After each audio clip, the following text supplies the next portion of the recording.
Nobodies. I knew nothing about being an entrepreneur. I knew nothing about selling houses. I knew nothing about equity. I knew nothing about taxes, like literally nothing. I don't know what any of those words are.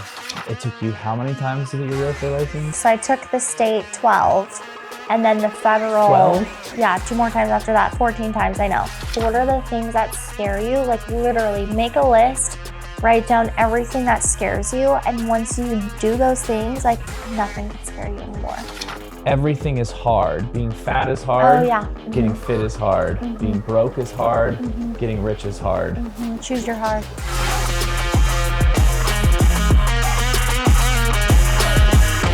Say yes or no. Okay. I got it. Dope. Cute. Salud. Cheers. So we're already rolling, so I just start whenever I want. Okay. Well, thank you for having me. Absolutely. So you like pink, so you're the first. I also, I just got this guy. I love it. And I think I thought it was a 2-pack actually, but I want to get a second one. I actually still want to use it in my other podcast room. I think it's amazing. And you can actually do any light you want, like any color. So pink is the color. Yeah. Our color for today. Yeah. So pink is both our favorite colors. This is, I think, the best color. It goes with everything. What's surprising about this couch is I knew that I wanted a pink couch in here. Like once I started painting all this, and I was like, this is gonna be my photo studio, but I want it to be like kind of like a man cave. Yeah. And with a slash of pink. Yeah. Yeah, like a very metrosexual man cave. Yeah. Hey, this is okay. I love it. For those who know me, yeah. Anyway. Yeah.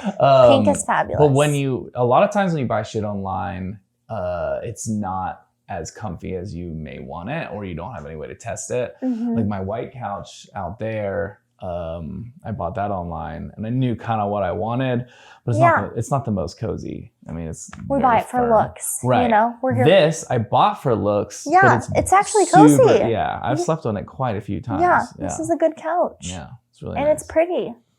Matches your car. It almost matches my car. This is like purple. My car is like shiny pink. Yeah, and it's too pink, but it's okay. What do you mean it's too pink? You need to tone it down like two notches of pink? I know, pink? like it's a little chrome. It's chrome wrap instead of vinyl, but... I was just talking to my buddy Ryan. I told him that you were coming on the podcast. He's like, is that girl that drives that? And I was like, yep. Yes. And he's like, I want to wrap her car so bad because he works at Sticker Status. Nice. And I was like, hit her up. Yeah. Now I'll be like, she says her car's too pink. You know what's hilarious? So this is funny, and you won't know this, but my brother actually owns a wrapping shop. So he wrapped my car. Okay. And I was actually going to do a matte pink, but he convinced me to do the chrome because it's more professional. So if I had it my way, it actually would be matte pink right now. Like a literal matte pink. But we went with chrome to keep it on the professional side. So matte is not professional. See, these are the things I need to learn. It was too Barbie according to my brother, and I can get it now because the rose gold is like more classy, like-ish if you're comparing pinks. Yeah. So I would have gone matte pink, but he said rose gold, so we went rose gold, and here we are. Oh, shit. So that's the story behind the pink car. Huh. I will tell you that once you wrapped your car, this is before I think I ever met you, but I was like, man, I think I really want a Range Rover as my first once I make my out of whatever amount of money that once I buy my first gift to myself. You should. It's either going to be a motorcycle or a Range Rover. A Range Rover is fun. They're super cute. But I'll probably do matte black, but I'm not sure actually. So that Range Rover is actually completely blacked out. So I've had it for this will be my 2.5 years. Yeah. But it's completely blacked out. So I had it for like a year, and we just decided to go pink. Yeah. So it's completely black. So if I ever tore the pink off, it would be matte black. Yeah. So. Do you like the pink better?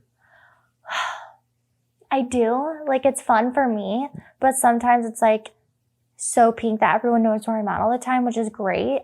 But it's like so pink, you know. I'm like every day I literally get a text or a DM or like photo call. Someone's like, I see you driving out, blah blah blah. Yeah. So it's like it's good, but it's like it's fun. It's me, but it's like all the things. Yeah. So I have this, or I had this kind of period in my life, probably the last 5 or 6 years, where like all my clothes are very basic. Like I wear black t-shirt, white t-shirt, gray t-shirt, jeans, like super just kind of classic look, fitted, basic, etc.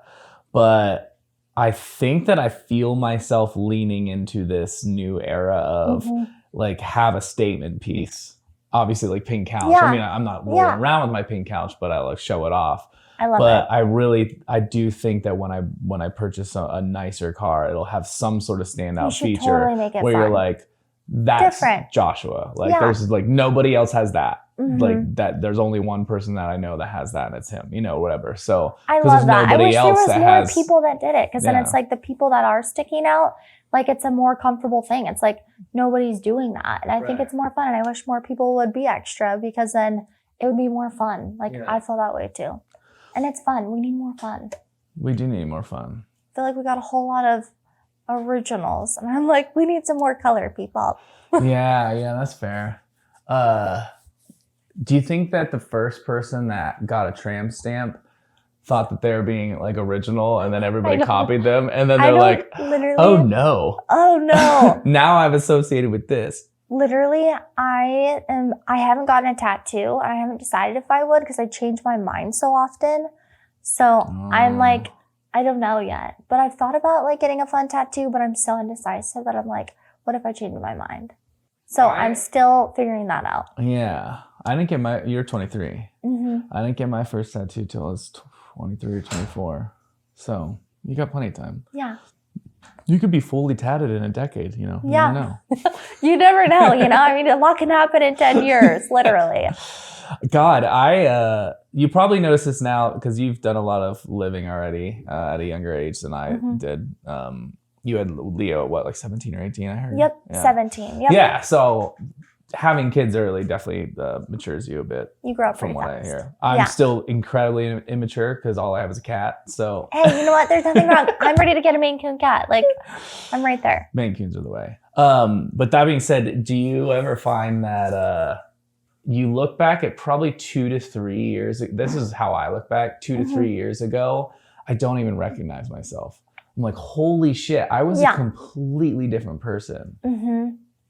Well, I think for me, like, I think the age gap from 20 to 23, even from like 17 to 20, like there's just so much happening in growth for like the younger adults. And I feel like for me, I mean, there's so much that's happened in the last 3 years. Like I was 20 years old. Leo was, you know, a year and a half. So it's like, I feel like Leo and I are actually like kind of growing together in a way. And I feel like that even for parents that are 40 and 50s, it's like you're going to continue to grow with your family regardless of the age. And I think it's funny. I think the older that I'm getting now, like no one, and I used to fear this at a younger age, it's like you'd look at people and like, you know, they're supposed to have it all figured out. And I'm thinking like to this day, it's like everyone's still figuring it out, like every single day, like everyone, you know, things are coming up all the time. And it's like no one completely has it figured out. And I've already learned that. And it just gives me grace as a young mom for Leo. But it's just like everyone's figuring it out. Like there's no day you're gonna wake up and you've got it all completely figured out. Yeah. So like that's what I've learned. Like now it's like I'm 23 and I have it figured out for the best that I can, but it's like no one has it figured out. Yeah. Yeah. And I feel like that even at obviously 30, 35, because it seems like I think that a lot of people have a ton of pressure, especially as they get into their late 20s. You're already pretty successful at a younger age, but a lot of my friends aren't. I definitely wasn't. And so then you start getting that like close to 30 age and you feel, oh my God, I don't know what I'm doing. I'm a failure. I'm the only one. Everybody else has it figured out. But it's because there's this kind of sentiment that on the outside, everybody has it figured out, but internally everybody's still like, we're all figuring it out. I know. Literally, I'm like, no, it's okay. Even I have my moments where I'm like, what the fuck? Like literally, like I have that all the time too. And I think that's a very normal feeling. It's like, I think even on the journey as an entrepreneur, like there's a lot of like things that you've got to go through to figure out, like you're on your own personal journey to be an entrepreneur. And so it's like, it's a different road as is anyways. And so it's like there's always going to be things that you're going to have to go through and experience and overcome to get to the next step. Yeah. And so there's going to be a lot of trial and error and a lot of doubt and failure, and that's a part of it. And you've got to pass that and overcome it and just stick with it. And I think a lot of people like never stick with the process and they give up, and then it's like you've got to just stick it out. And I think like my common thing that I've seen with like successful people that really succeed at a high level, you just find something that you're good at. Even if you're not good at it, you just stick with it. Like you're going to be successful if you do the work. And I think that's a common trait that I've seen with every high level person is they just stick with it and they outwork everyone. So speaking of that, I feel like exactly where I am currently in this new venture, where I have these moments. So I'm only quit my job in December. So what is it, November? So I'm 11 months in. Yeah. And what have you learned so far? It fucking sucks. Have you ever been an entrepreneur before? What I've learned. Yeah. No, I mean, there's things that I'm somewhat kidding. There's these moments where I'm like, this is awesome. I started drinking at 11 a.m. today. This is great. I do what I want. Yeah. But that's also a problem, you know. Yeah. I running a business one other time, and it was like an online marketing thing that I bought a course for. I had quit my job. Tried it for about 6 months. I was so miserable. I hated it, and I just stopped. This time is something that I really enjoy doing. You know, I'm a very creative person, so I really enjoy making cool shit. Yeah. So when I can go out and make something look good, I mean, like for example, lately it's been real estate videos, which is just like making a house look good.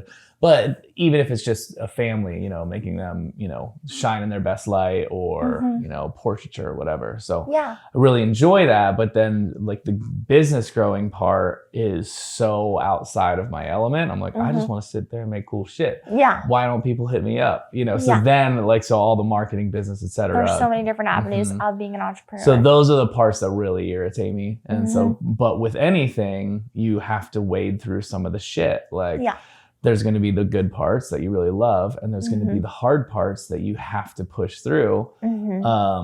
So how I'm finding it, I'm up and down. But the thing that I was going to ask you, because the thing you said is you have to stick with it, and obviously that's easier said than done. Right. And that's where if people stuck with it for however long, even if it took you longer than everybody else, if you stuck with it 10 years, 15 years, 20 years, you're going to be successful. But most people don't have the patience, and they eventually like, this fucking sucks. I'm over it. And I've obviously heard your story before or from other people, but it took you how many times to get your real estate license? Yeah. So I took the test. So I took the state 12 and then the federal. 12? Yeah. 2 more times after that, 14 times. I know. And like to this point, like it used to be embarrassing, but it's like, every single person that I had told after that was like, no, like you earned your test. You know, people take it the first time and then they never sell a house after that because it came so quickly for them. But it's like I earned my real estate license, so it took a lot more time for me. Yeah. No, at this point, and I'm bringing that up, but I would wear it as a badge of honor. Like, I didn't give up. Failed again. I'm not giving up. Failed again. But that's crazy to me because I was thinking about it when I knew you were coming. I was just like, when would I have quit? Because I probably would have quit before. Like if I would have failed 5 times in a row, I'd be like, fucking pivot, dude. Like, this isn't for you. Yeah. Like that's insane to me. And I thought it wasn't for me either, but I was like, I don't really know what I'm going to do because I'm not going to go to college. College wasn't a passion of mine. Like I didn't want to go to school partly because I had Leo too.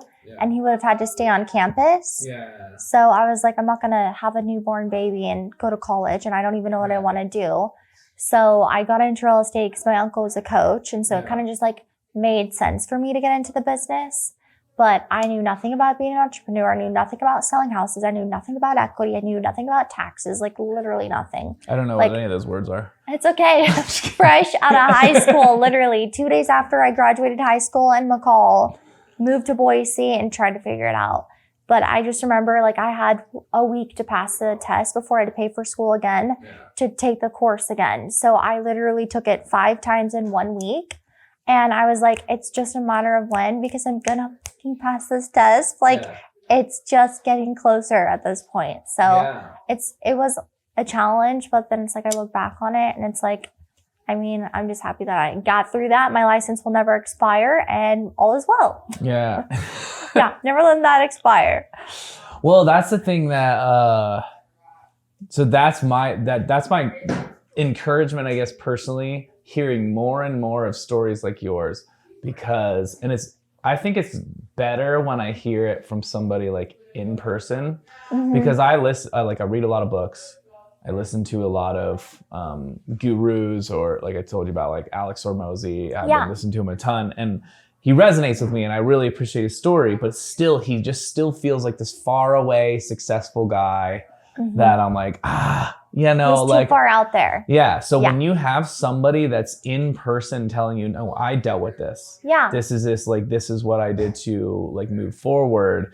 It does give me more encouragement. And there's other people that have like, dude, just keep going. You will eventually win. Yeah. But you have to be able to like continue to wade through the next failure. It's never given. Yeah. Yeah. You have to earn it. And then when I hear about how long other people work, like my friend Ryan, who I told you has the rap shop. So he was on my podcast a couple of weeks ago, but nice. I'm fascinated with him too, because he started his business at 18 or 19. Oh, nice. And he's 24 now, and he has a successful rap shop. That's super cool.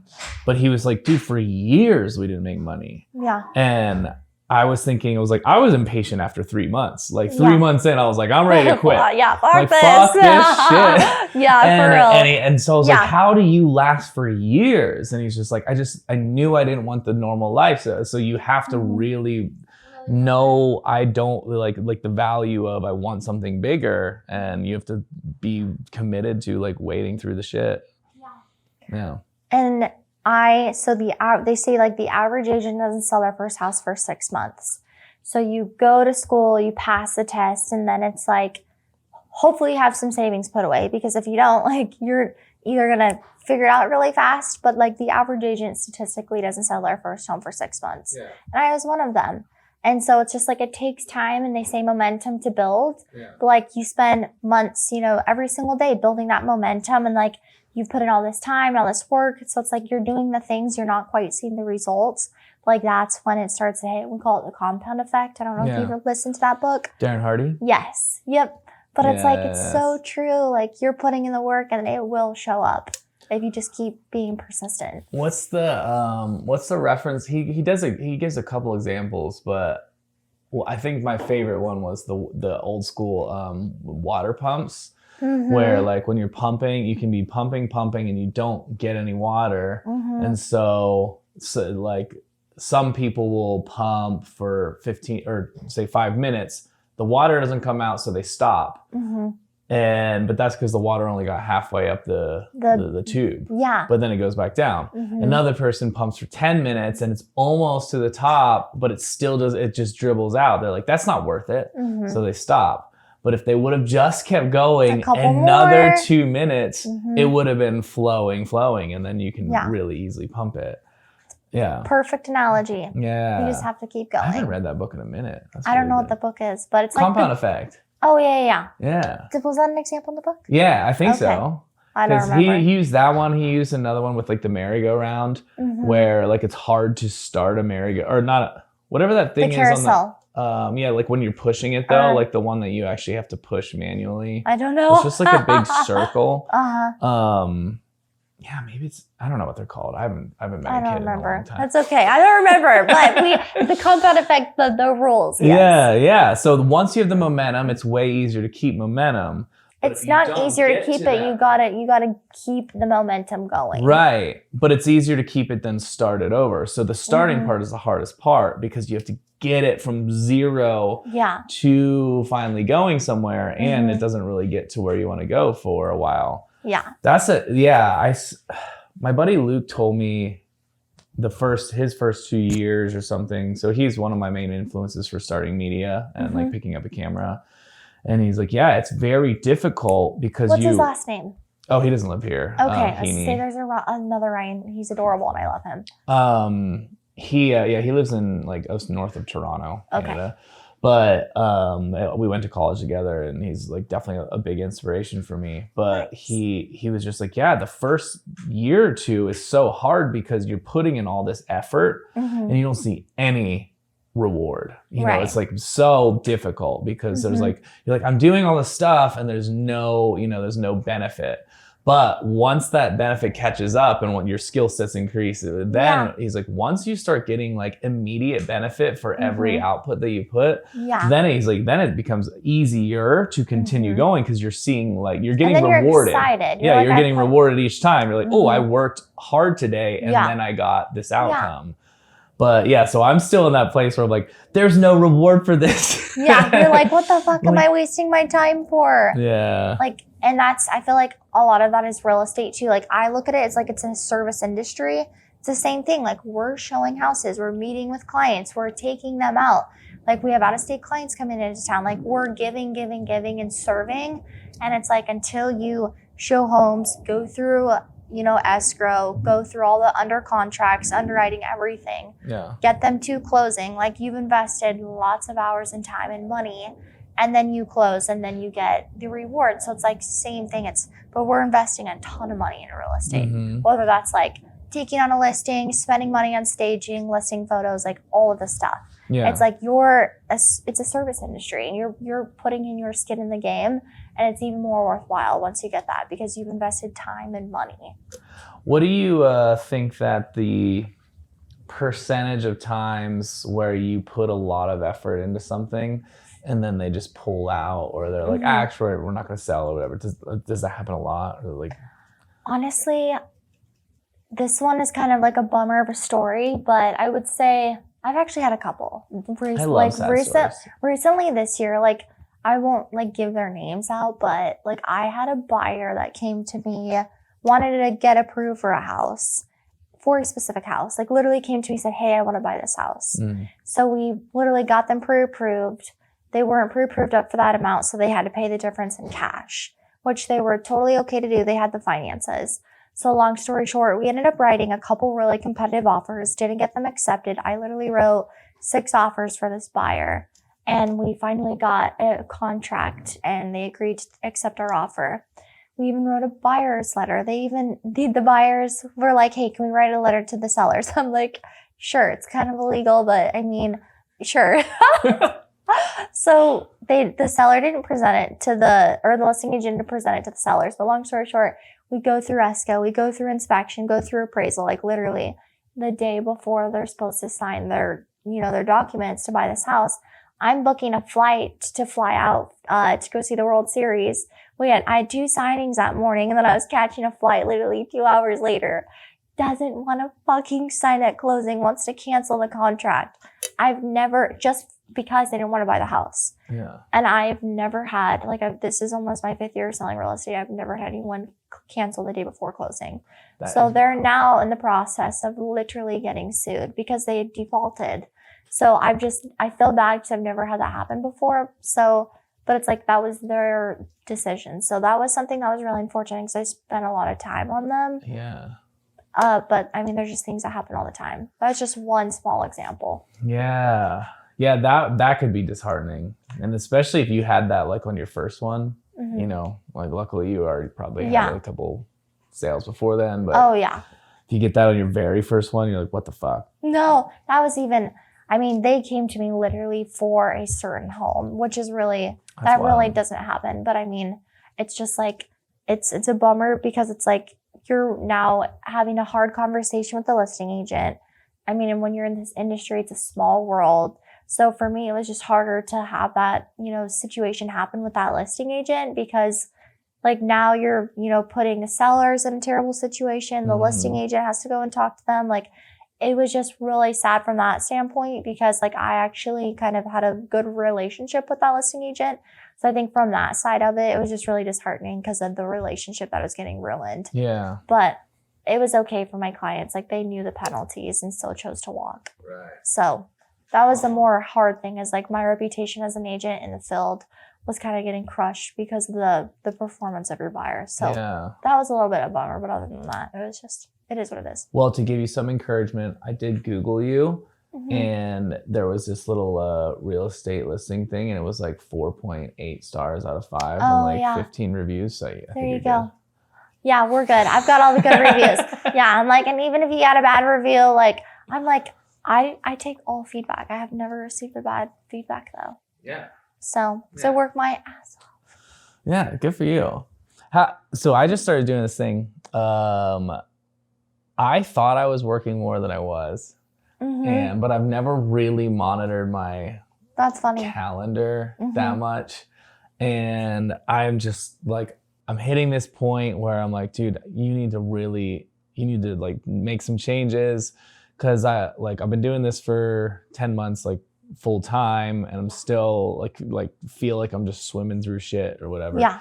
But I'm like, okay, so you need to make some goals. I've always been bad at all this shit, you know. That doesn't mean I can't get good at it. And I'm like trying to change my mindset on, it's not you are bad at this, you're just not good at it yet. So start fucking practicing, you know? Yeah. So, but one of the things was like, okay, so I got to get better at scheduling. I got to get better at working more.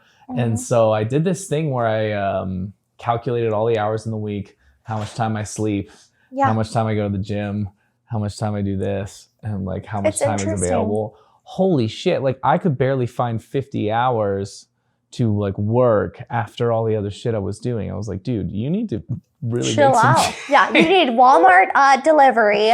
Yeah, like literally some like easy meals to cook. Exactly. Literally. Yeah, I was like, why you're spending this amount of time? What's up, Russell? Oh my god, I love cats. He shows up sometimes. Pink looks good on you. You can come hang out with me. You look nice with my shoes. I just clipped his nails too, so he can't scratch anybody. It's okay. I love cats. I'm gonna be that cat lady. Honestly, I'm contemplating. I'm probably gonna end up being that rich old lady that just doesn't ever have a husband because I'm too busy selling houses, and I'm a cranky woman apparently. Or I guess I'm just bossy. I don't know. Is that the feedback you got from the last one? Yeah, I guess I'm just really bossy. But I'm like, I mean, you know. Yeah, but if I were to go into knowing you, I would have expected you to be bossy. Like you run shit, so of course you're bossy. Like, how else are you gonna get shit done? I know, literally. I'm like, you wanted a boss girl, you got a boss girl. No, I'm not gonna cook for you every day because I have lean feast. Like, you're like, I don't even cook for myself. I need to still try that. You need to. It's in Meridian, right? And then you just like, pick out, and they have literally everything.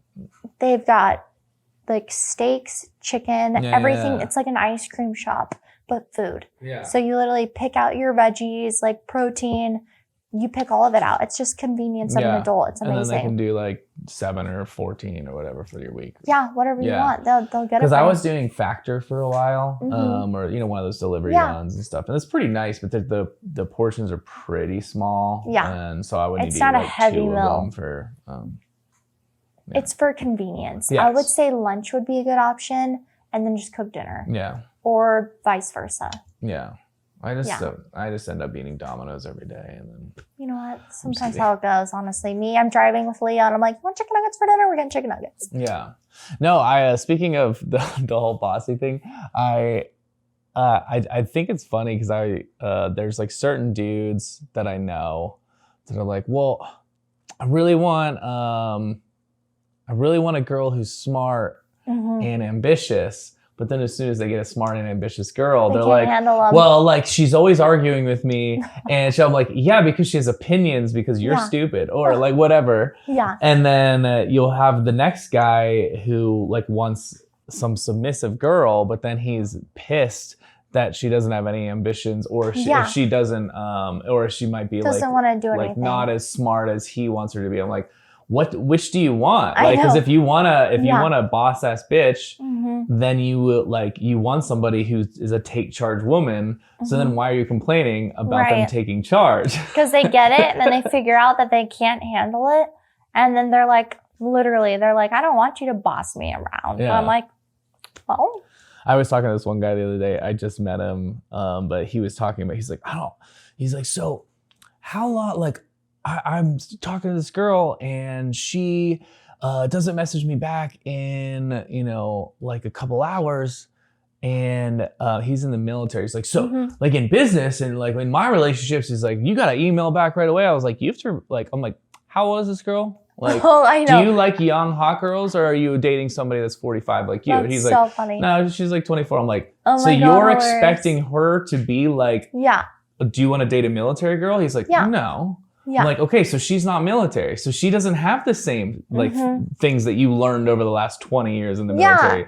So you have to remember that she's a 23-year-old who's just loosey-goosey and has 100 other dudes chasing her. Yeah. So no, she's not going to message you back like right away. And he was just like, well, that's so funny. I'm like, dude, I don't know what to tell you. Like you could date a 45-year-old. Yeah. She'll probably message you back right away. Yeah. But she will have different expectations of you too, you know? So like you have to decide what you want. And then also, you know. I'm figuring that out too. I mean, even with the different generations and guys too, it's like, I'm 23, but I'm like, I feel way older because I've already lived a lot of life. So it's like, I can date literally the 20-year-olds, but then they're in college. They don't know what they want to do. And for me, it's like, I have a 6-year-old that I'm like, I need them to have some kind of like, not dad experience, but like somebody that can handle a 6-year-old. Or it's like, I can go date the 30-year-olds or I can date somebody that's successful like me, but it's like, it takes a certain type of breed. So I'm like, do I want the successful man that also wants a ton of young, pretty girls?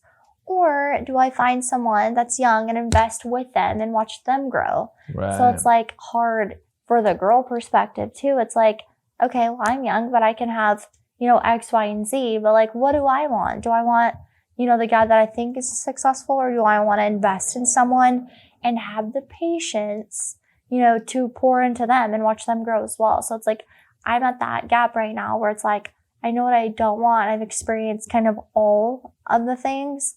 So it's like really like, what do I want to? Yeah. And it's hard. It's like, you just really got to figure out what's important to you and what's not.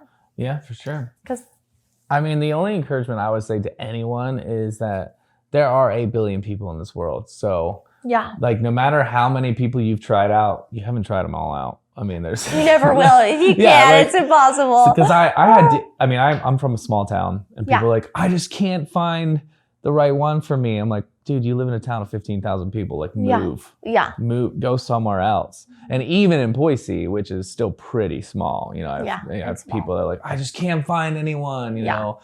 And I'm like, well, first off, you're in this tiny town. Have you ever been anywhere else? You know, like, have you tried online dating? I don't know. No, I know. And, but I do believe that actually in the compound effect, one of the things that Darren Hardy said that it's crazy that I remember this because I read this book probably 7 years ago. But one of the things that really stuck with me was not about business, but he talked about when he was thinking about or looking for a relationship. He's like, I wanted to find a girl that like met my checklists. Yeah. And he said, he's like, so I wrote down everything that I wanted in a girl. He's like, but then what I did is I looked through those that list and realized that I wasn't half of these things. So he's like, how could I expect to get a girl that's this, but I'm not that. And so he's like, I started working on myself over the next couple of years of improving the parts to like be the person that I would want to be for a girl. He's like, and then the right girl just came. And then I found my wife and then we met, you know. But yeah, so a lot of times, like, so when I give my friends advice, I'm like, dude, if you can't find the girl that you want, maybe it's because you're not the guy that a girl would want to be with, you know. So you need to work on yourself. Yeah. Instead of going chasing and wondering why this girl doesn't want you or blah, blah, blah. Nobody wants to like hang out with you. Why don't you just work on yourself and improve that? And then they will just come. Yeah. I think that's the whole point of life. It's the process of becoming. Yeah. Like literally that is exactly what people need to know. And I think that's where I'm at too. Yeah. Like I am still needing to focus on myself right now. Yeah.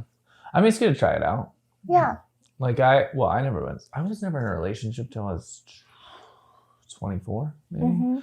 But I do think it is good to... Did you grow up in Boise? No. Pennsylvania. Well, I grew up in Pennsylvania, went to college in Alabama. Nice. Went to college in Australia. Oh, wow. Moved to San Diego and then moved to Boise. So I moved to Boise about 23. Okay. So I had my first relationship in So you Boise. just moved here? No, I'm 38. So Okay.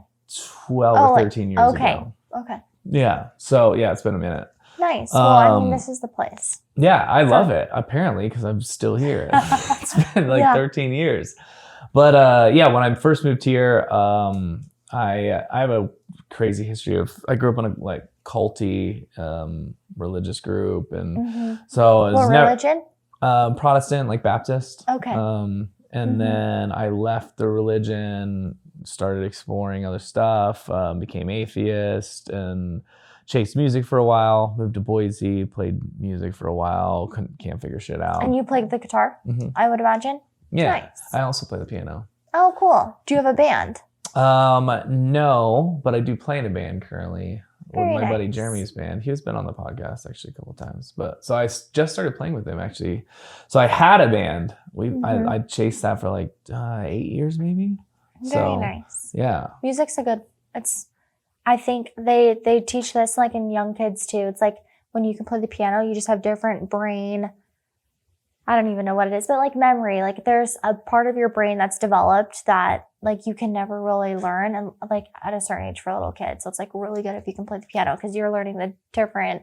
It's really. I don't know what it is, but so I know exactly what you're saying, even though I don't have the exact words for it. But it when you play music, it creates new synapses in your brain that you wouldn't have if you didn't. So it actually helps you learn faster. I can play the piano too. Hey. Yeah. You have to play me some after this. I can only play church songs. No Amazing Grace. Yeah, no, literally I can only play church songs for you. I knew a lot of church songs growing up. That's so funny. No, so I actually was trying to convince my mom to start playing again because it's really good to keep your brain. Yeah. After, like, so when you're getting older, it actually helps keep your brain sharp. Mobility. Especially piano, because you're focusing on two different things at once. But they have studies where when you have a kid that learns piano or guitar or a couple instruments, it actually helps them learn mathematics and science faster because they are able to build more synapses and connections in their brain, which then helps them in their other learning. So yeah, I think it's a really good skill set, especially for younger kids. And it was my only chance getting girls, like when I was there younger. You go. I'm gonna sing you a song. I'm gonna play you a song. Dude, that was all I had. I didn't have anything else. When I moved to San Diego, I grew up super nerdy, super unconfident, pizza face, just pimples everywhere. And so when I went to like San Diego, I remember just being this like, I was probably almost your age, like 22 to 23, and just super unconfident.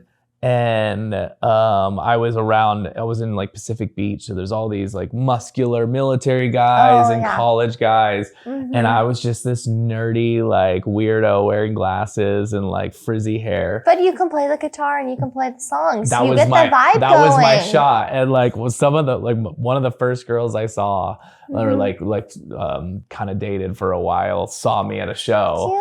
And she was just like, "Oh my God, I thought you were a rock star." That's so I was like, cute. "Holy shit, there's a girl that likes me." That's so cute. Yeah, so it was my saving grace. That's so fun. Yeah. Music's amazing. It really is. Yeah. I think there's I mean, I still love to play. I still have been playing. I took like a break for a while, but I've been playing a lot lately. And yeah, it's good for... You guys create the vibe. I mean, very few people have the talent to play something, appealing. So I think it's really cool when people have the skill set to play musical instruments these days. Yeah, I think so too. So you play piano? I grew up playing the piano. If you asked me to play a song, I couldn't have anything memorized, but I could play both bass clef and treble clef. Are you going to have Leo play something? You know what? I actually really want to get him into piano. And it's something that we thought about, like piano and taekwondo, because he needs to learn how to listen. Because Leo is a little boss man, and he doesn't want to listen to anyone. But I think taekwondo would be really good for him, and I really want him to play the piano, because I think it's cute. Yeah. How old is he? So he's going to be 6 in February. Okay. Yeah, so he's about that age. Yep. So I think I started at 6 or 7 playing piano, but... It's good. It's fun watching them play. And it's not even that, but it's like learning music itself, but then performing. Like honestly, growing up, that was my biggest fear ever. Yeah. Piano recitals. I don't know what it was. Like I can talk anyone's ear off, but having to literally be there in the silence, having a solo just scared the shit out of me. Like, cause there was one time I had a Christmas recital. I don't know why the fuck I signed up for this song, but it was like 7 pages long and you had to memorize the whole song. I literally get halfway through the song, can't remember the whole song. I had to start over. And then I had a Halloween recital. I literally couldn't even remember my song because I just got so nervous. I had to just get up and stop.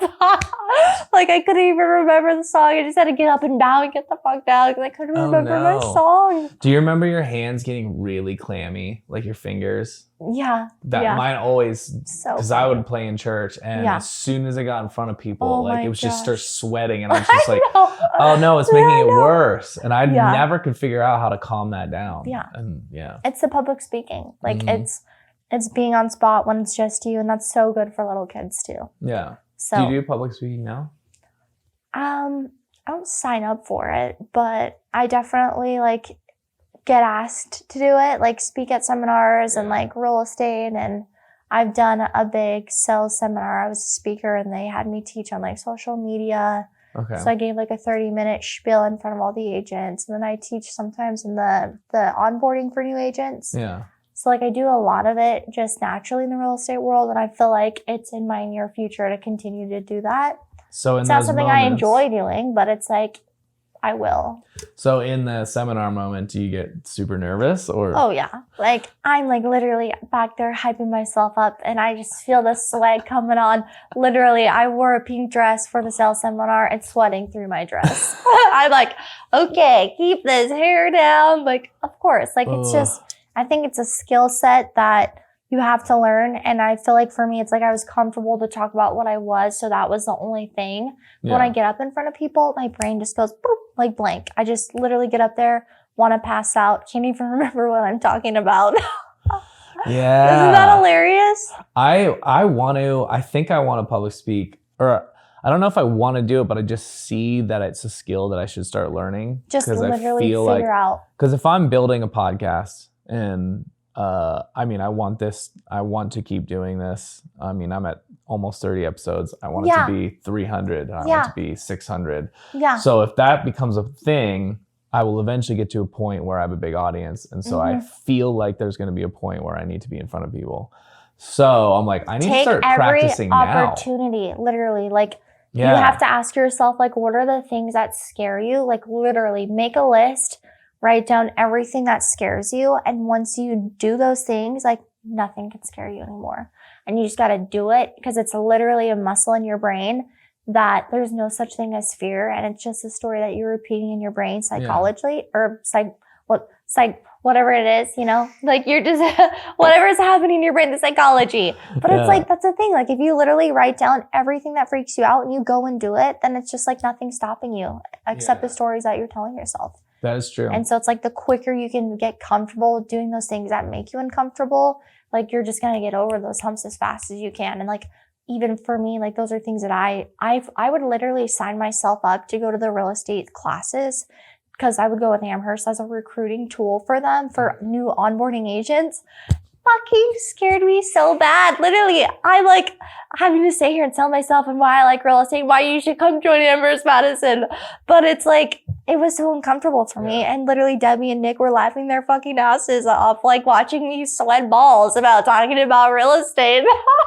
Like these people haven't sold a house in their life and I'm up there nervous as fuck and they probably don't even care and they just want to break, you know? Yeah. Like for food and stuff. They're just waiting for us to shut the fuck up and eat their snacks that we brought them. Yeah. But like literally it's like I would do these things on purpose knowing that it scared me. But it's like the quicker you can get over it, it's like you're going to reach the levels of success quicker when you can just jump through those humps faster. Yeah.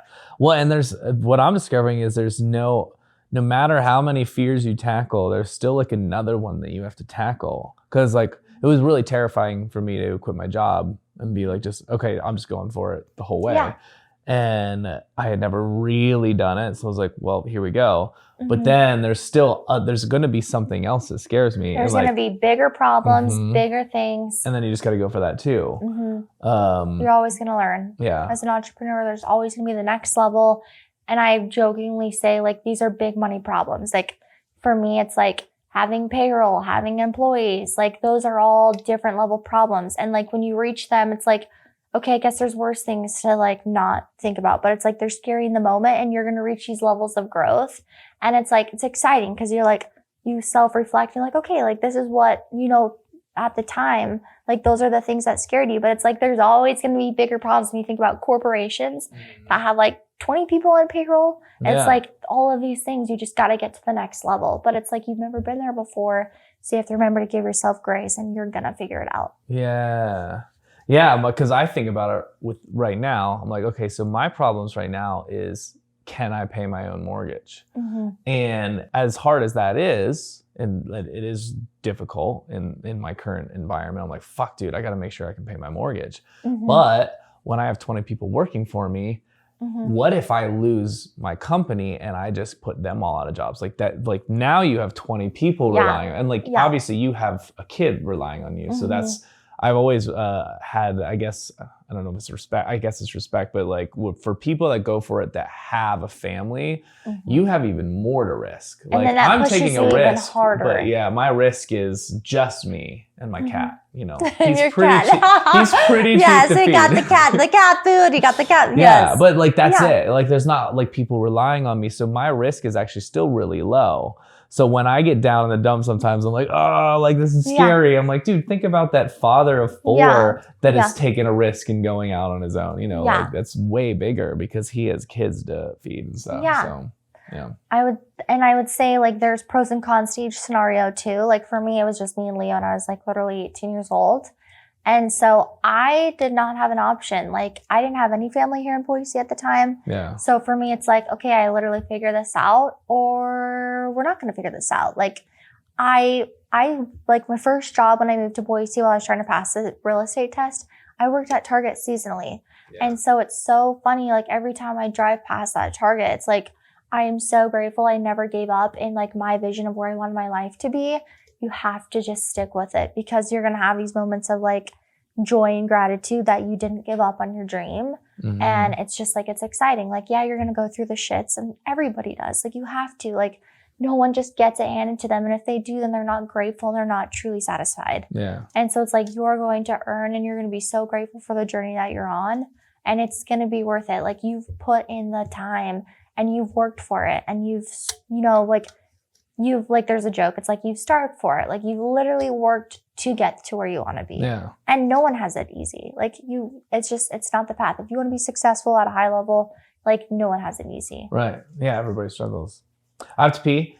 So speaking of, Hermosi. Yes. Oh, so there's 2 things that I like. So for one, the thing I've been thinking about a lot lately is, there's this, it's kind of like a meme or something, but it's like everything is hard. Being fat is hard. Oh, yeah. Getting fit is hard. Being broke is hard. Getting rich is hard.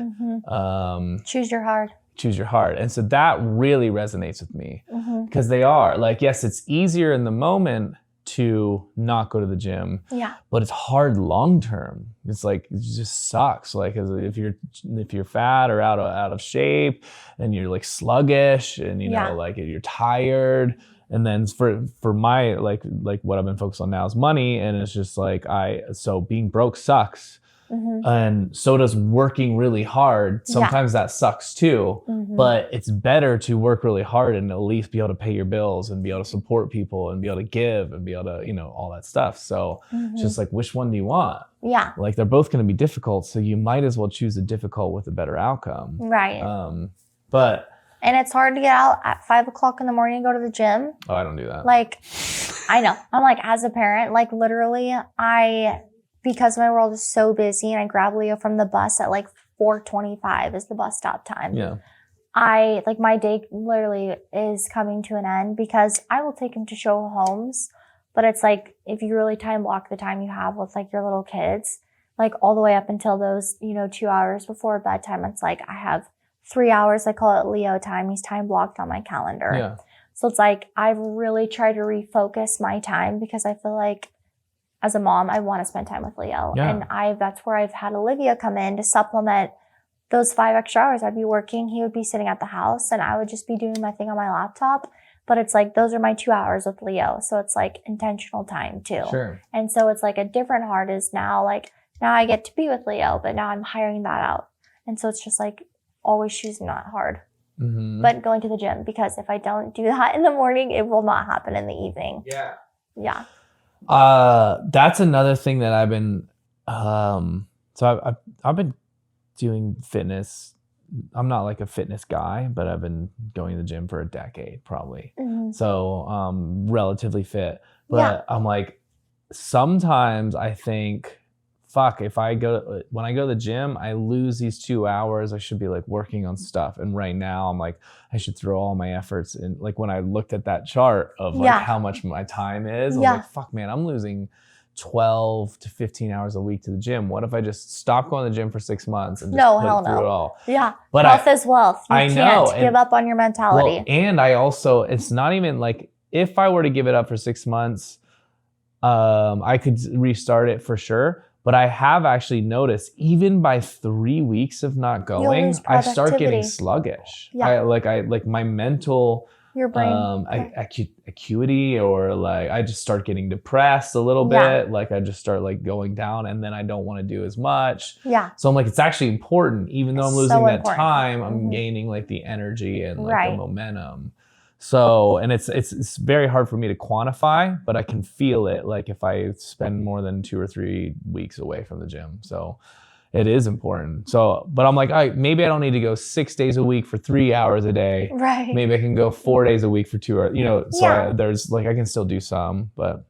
There's a quote that says, don't mistake movement for achievement. And so if you just literally, it's going to be more productive for you to give yourself like literally 2 hours of undivided attention to solely work, lose all distractions, than, 4 hours of bullshit busy work. Because like in the real estate world too, it's like we got a lot of busy work to do, but it's like, it's more productive for your time to have 2 hours of solid invested work of focused busy work than 5 hours of unproductive work. So like that's a quote that I live by now, is don't mistake movement for achievement.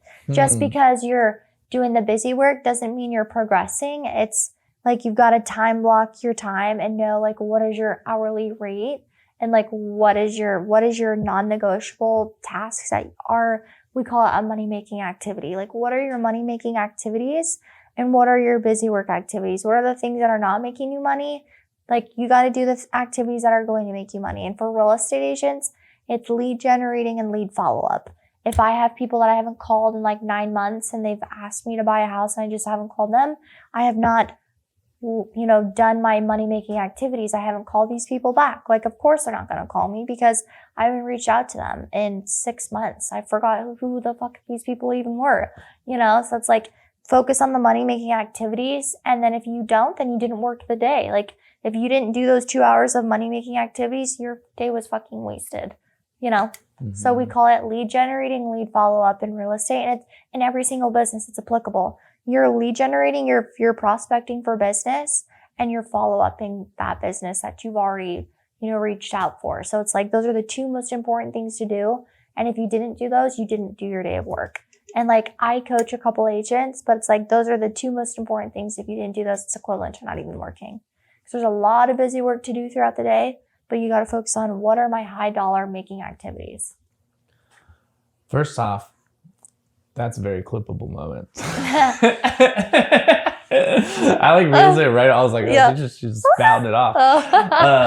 Yes. Okay. So this is where I think I'm at this. I do really think I'm at this final, I think I'm finally learning somewhat of this. And because I have found myself as a creative, for one, I feel distracted all the time. And I'm like, oh, I need to do this. I need to do this. And I'm like, oh, I want to edit.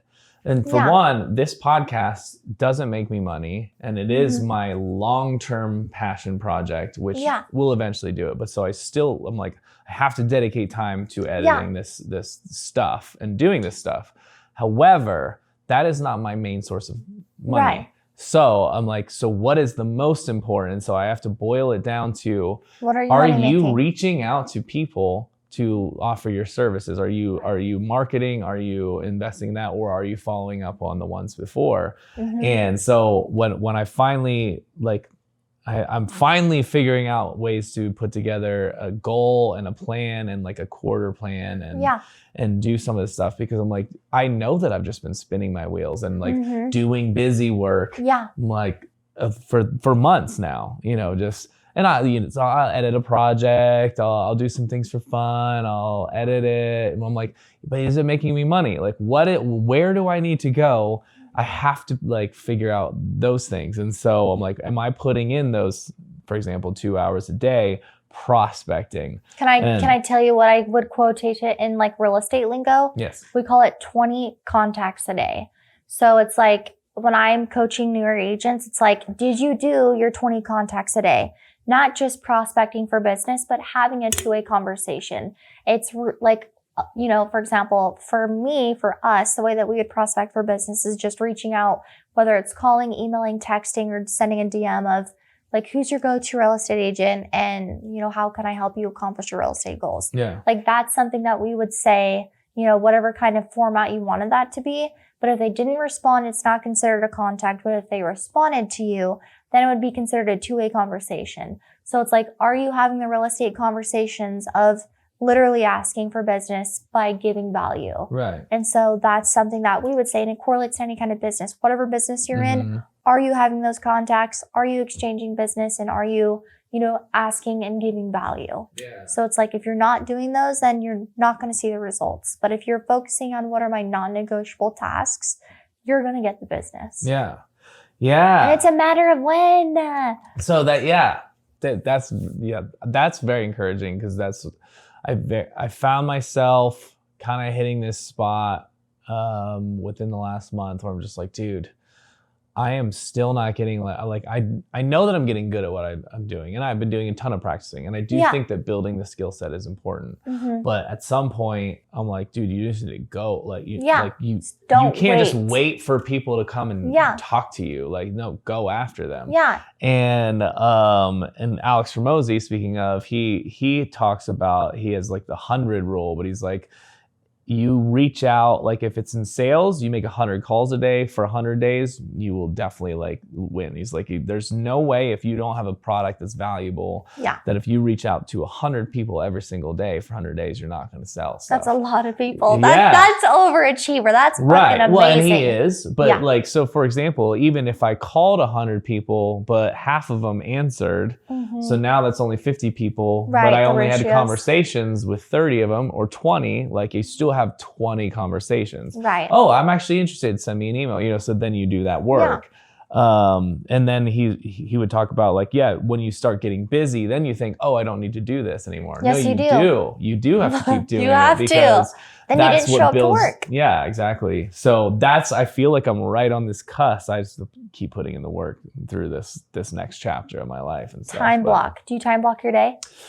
I want to. Okay. So there you go. I know. I literally, if I have a brand new agent, never sold a home, first day being licensed, the first thing I would literally do with them, I would sit them down and I'm like, okay, you're now going to the gym. You're now going to come to the office for 3 hours minimum. Like, I want you to literally show me your calendar blocked out to when you go to bed. Yeah. And like literally, because it's like being intentional with where your time is going. Because if you don't, you're doing a lot of busy work and you feel like you're being productive, but it's like, when you're literally tracking, you know exactly how much time you're spending, where you're supposed to go, like what you're doing. Like it's going to just be efficient for your day. Yeah. Like the millionaire routine, the morning routine, it's literally waking up, having water, like doing all the things, daily affirmations, writing in your journal, because then it becomes muscle memory. Yeah. Because your brain and your body is ready to do it, and it just becomes simple and easy. It's like when you're staying in momentum, it no longer becomes hard because you know what you're supposed to be doing. It's like driving home. You could literally just drive here subconsciously because your brain knows. It's trained. So that's where, let me ask you this, because I've kind of figured out, I'm like, okay, so I need to at least work 50 hours a week, ideally 60, but I'm still like, there's no such thing.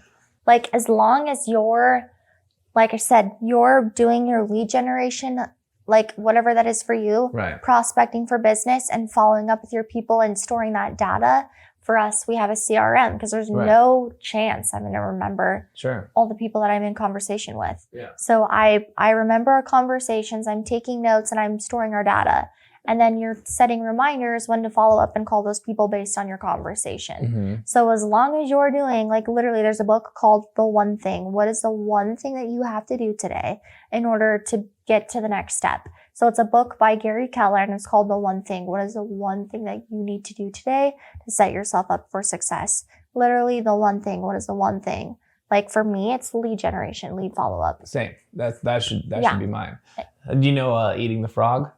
No. So it sounds very similar, but the eating the frog is doing the most important thing for your day. But sometimes it's the thing you don't want to do, but you do the hardest thing first. So you get out of the way. Is it a book called Eating the Frog? I don't know if it's a book, but it's a concept. Okay. But well, if you eat the frog first, then everything else is easy. Yeah. So you take the hardest thing. And you're like, and for me, lead generation is the hardest thing because I'm really good at editing, shooting. It's the whatever. uncomfortable But thing. the hard thing for me is to actually pick up the phone, call like a new prospective client or whatever. So it's like, no, do that first. Get comfortable with it. The more you do it, the easier to become for your brain. But so what I was going to say is, or what I was going to ask is, so I basically was like, okay, so if I work 50 hours a week, I need to at least spend 20 hours on marketing, like lead generation. Yeah. So I was like, okay, so then I can do 2 or 3 hours a day. I have to do this. It's your non-negotiable. It's the motor to your business. That's that.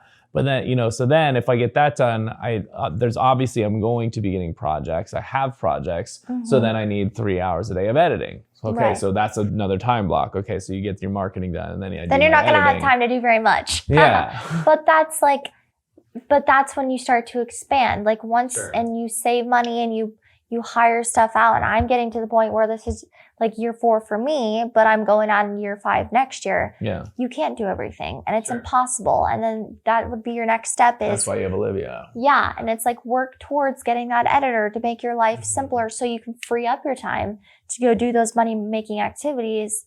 Whether for you, that's shooting out with your content, with your clients, like being on site and then hiring out the editing so you can focus on being on site with your shoots. And so it's like you have to work your way up to that point. You just have to be strategic with how you do it. Yeah. And so it's like have a goal in mind, set a time frame of when you want to get there and do the non-negotiables to make it happen. Yeah. And then you hire it out, give yourself more time so you don't feel like you're suffocating because you're trying to do all the hats. Yeah. So that would be my best advice for any entrepreneurs. Get there as fast as you can, hire it out, but be strategic and quick. So that way you don't feel like you're in the shits because you have too much going on all the time, because it's a lot at the beginning. But then when you get to that point, you can hire it out and go do the fun things. Yeah. But you have to make sure you do the non-negotiables. Yeah. But it doesn't have to be this way forever. Yeah. Yeah, you just have to stick with it until it's not. Yeah. Okay, so speaking of that, I know you're limited. What time is it? Yeah. I want to make sure that we're good. Yeah, you got to bounce in a couple, right? Yeah. So ask me your whatever question you want. There was we pretty much talked about whatever. Is there any fun facts you want to know? What do you see yourself doing in 10 years?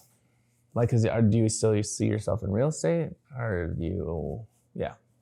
I don't know about 10 years because I'll be 33. It's kind of a long ways for me to think right now. But like, do you see in 5 years then? Yeah, like I would say in the next, like my personal goal right now, because I'm growing so quickly, like I'm taking on communities now. So I just listed my first community of 10 houses. Mm-hmm. And then depending on how this project goes, I have another one waiting for me of 75 houses. I didn't think I wanted to start a team, but for how much volume and mass I have going on, like again, there's no way I can be, taking care of my current clients, taking on listings. Like I just need to build out a team. So I've taken on the opportunity to coach other girls to get that experience and mentorship under my belt. So that way I know like who I want to hire. What is that team going to look like? So I'll probably run a really big team, and I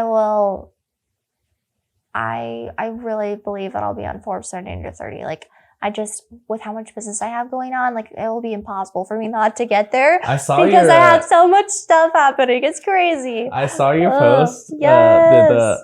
That's like your vision board posts, kind of. Yeah. Forbes 30 under 30. Yeah. So I'm 23 years old and I'm fucking taking on communities. Like no one does that shit. Dude, Not even seasoned people. Like it's just crazy. When I first saw that, I was like, did she Photoshop this? Is for real? And then I read it and I was like, no, this is what I want. And I was like, dude, good for you. Because I have, so on my vision board is, I obviously know how to use Photoshop. Yeah, no, for real. So I Photoshopped me in Joe Rogan. Yes. And I was like, this is where I'm going to be. I'm going to be sitting across the table. Yeah. But yeah, so it's so good to see it. You should literally print him out and Yep. stick him here and ask him the questions. Yeah. Like, I know that's crazy, but like, it's about manifesting it into real life. And it's like, how can you make it a normal thing? And I think about that stuff all the time. How can I make this my new normal? Like for me, you would laugh at me. You would think I'm a brat for saying this, but I'm ready for a Rolls Royce. Like I have had my Range Rover for 3 years. I want a fucking jet. Like literally. literally. I would not expect anything different from you. And that's not even a bad thing. I know, like, I can see you're gonna get what you want for sure. Like, I want to design the jet. Like, I want to pick out the interior. Like, I've been on a private jet, and I had a friend that picked us up in his jet. This was for the World Series. This was like literally a couple weeks ago. He flew up from Utah, picked us up in his jet. He was the pilot, owned the plane, and came and picked us up, and then we flew to Arizona. Yeah. But the plane costed $3 million. And I was like, okay, what's a good starter plane? Like on a budget, give me a plane on a budget. Yeah. And he's like, you can buy a plane for $1 million on a commercial loan. So you can literally fucking finance a plane for a 20-year term. Yeah. But it's like a mortgage. It's like $1 million property on a 20-year term. The only scary thing about commercial loans is your rate's only locked in for the first 5 years. Yeah. But it's like, there's different ways to supplement that. You can go 50-50 with someone. So check the shit out. You can buy a fucking private jet for $1 million, go half with someone for $500,000. You share rights to the plane. Yeah. But it's like so doable. You just got to figure out what are the numbers and how can I get there. I could go buy a plane tomorrow. The other thing that you could consider is like, so some of the guys I follow, they double their salary every year.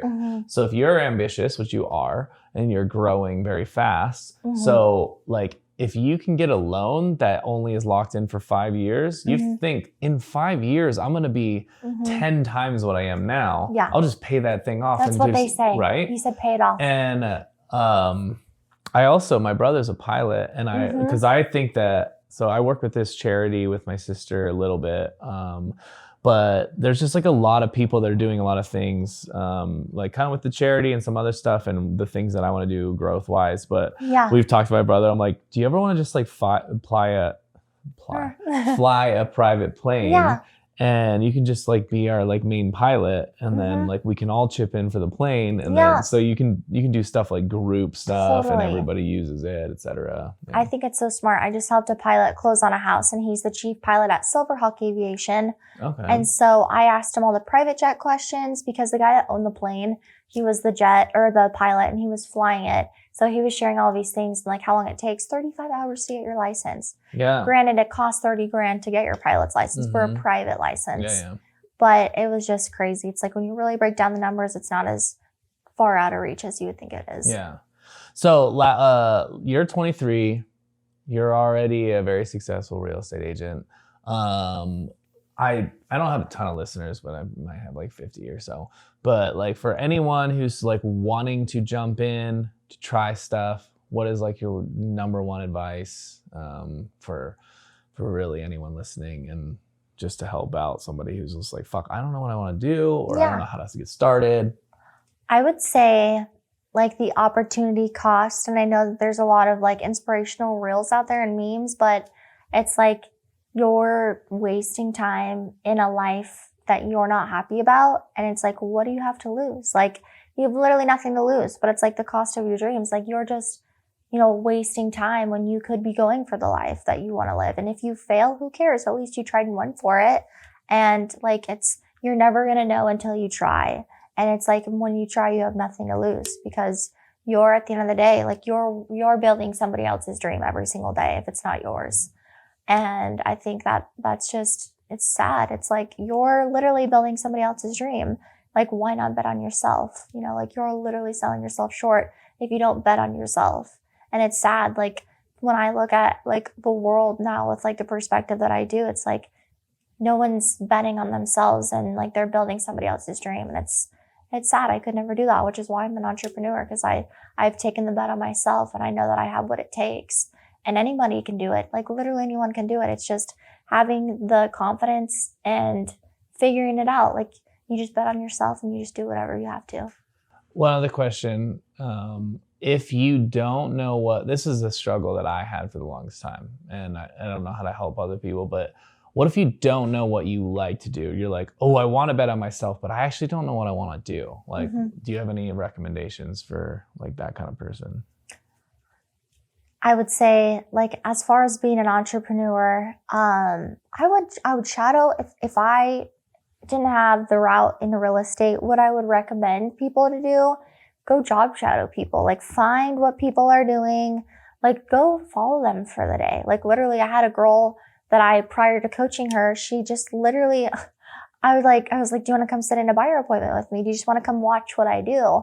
Like, I think knowing what I know now, how cool would it be to just go sit in someone's car and watch what they do during the day? Like, I don't just show homes for a living. Like, I do a lot of different things in the real estate world. Like, there's times where I'm literally doing landscaping for my sellers' properties. I'm fucking driving to Home Depot with my Range Rover, putting mulch in my car. Like, there's times I'm fucking hauling ass up mountains in my car, showing, you know, land listings. Like, there's just so many different things, you know, in an entrepreneurial world. So I would say find people that you look up to, earn their time, go follow them for the day, and just really get experience and, you know, what are your opportunities, and, you know, just go find the people and earn their time to kind of be around them.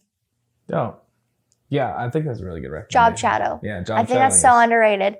People don't know what's available. Like, we know on the board, like, how do you make money? Be an attorney, go to dentist school, whatever. What if you wouldn't even like it? You might as well shadow them. Yeah, like, go find who's successful at what they're doing and go live their life. Like, figure out what do they really do. And then you can see what it's truly like. It's like you go to school to be an attorney, then you actually go and get the job, and you're like, I fucking hate this. I don't want to sit in an office all day long. So do yourself a favor, save X amount of time, and go just shadow. Yeah. And you're just going to learn a lot. I like that. So that's what I would say to the people that don't know what they want to do. Dope. So. Thank you. I know you have to go. Yes. Well, do you want to plug anything? You good? Do I what? You want to plug anything? Laurel Hamblin, everybody? Oh, yes. Go follow me on my Instagram handle is Laurel Hamblin. Perfect. Is that it? I don't know. Yeah. Normally by this time and place, I'm wasted and the podcast is crazy. Yeah. But this is the first, not this the first, is like, but, yeah. Yeah. Well, we got a lot of really good stuff. We did. I would say, honestly, like, we covered a lot of like the basic stuff of entrepreneurial. Like, I think that's just the stuff that no one talks about. Yeah. Is like really what it takes, the nitty gritty, and just doing those things. Like, people just forget to do the basics. Yeah. And that's where my thought process has been for the last couple months, because it's like all I'm focused on. So put a calendar together, figure out what are your non-negotiables, money-making activities, and having a system follow up. Get it a CRM, a database. Yes. Yes. Literally. Do that. Dope. Okay. Well, it was so fun. Peace. Thank you. Thank you for having me. Nobody.